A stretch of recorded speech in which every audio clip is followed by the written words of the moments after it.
اس آیت کے بارے میں بیان کیا کہ اللہ پاک نے حضور علیہ السلام کی محبت کا بیان کیا کہ آپ اپنی امت سے اتنی محبت کرتے ہیں کہ اللہ پاک نے فرمایا کہ اے محبوب صلی اللہ علیہ وسلم اگر یہ ایمان نہیں لائیں گے تو آپ اپنے آپ کو تکلیف دیں گے، اپنے جسم کو،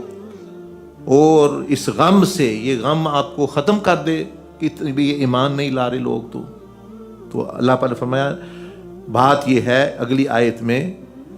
میرے محبوب بات یہ ہے، یہ میں چاہوں تو یہ ہو جائیں گے، لیکن انا جعلنا ما علی الارض، میں نے اس زمین پر جتنی بھی چیزیں پرکشش اور زینت اور خوبصورت بنائی ہیں، یہ امتحان کے لیے بنائی ہیں کہ کون اچھے ان میں سے اعمال کرتا ہے۔ تو یہ امتحان ہو رہا ہے، یہ آزادی ان کو دی گئی ہے، اس لیے جو ہے یہ اپنا اختیار استعمال کر رہے ہیں۔ اور یہ ہم نے بتایا تھا کہ یہ پورا دائرہ ہے اس زمین کا کہ بندہ پیدا ہونے سے لے کے بڑا ہونے تک کن کن امور تک جو ہے وہ جاتا ہے۔